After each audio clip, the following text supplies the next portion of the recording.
Tată, capă. O capă. O capă. Și avea trei Trei ieti. cuieți. Câți ieti. Edi, tai tinit pe capeată, iau papa ieti. Upu tinti tinti. Da, așa. Nu, el a ascultat. Acolo Cuiați ușa să nu cumva să vină? upu. Ce să fac?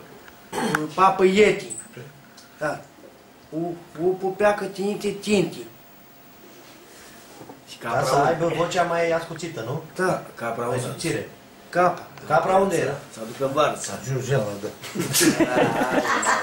Zi, bă!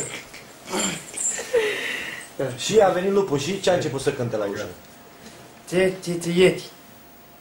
Ușa mami deschide. Ies cu cuiețul, cea mami descuieți, că mama va zice vouă. Ți-ai amintit acum? Zi!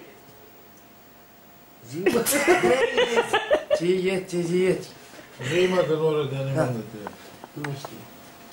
Știu, Nu știu, toată. trebuie ajutat. Trei Ies cuieți. cu cuiețul. Ce ieti. Și am aminte descuiți. Ce ieti. Ia să te mai ajut puțin, poate ți-aduce. Nu. Ia, nu, poliția mea cu dreia. Că mama va duce vouă. Bă, dar capra învăța pe iezi. Așa, vrei că ajută. Hai, mă? Zicea, trăiesc cu cuieți. Da. Și așa, și spunea să nu deschideți la nimeni.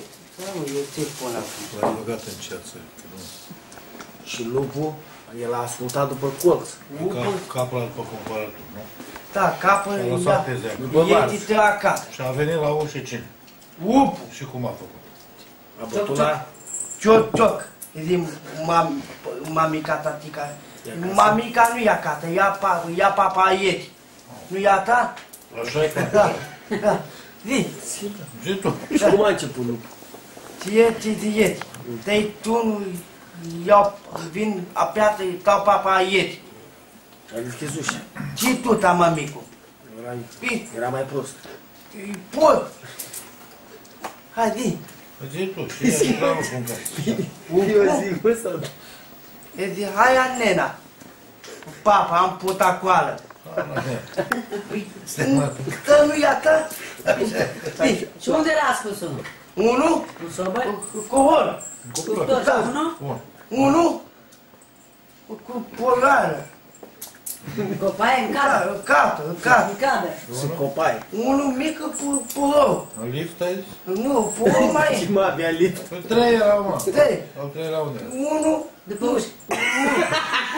Uite, e ca mine, nu. Da, unde era? Dar nu, mă.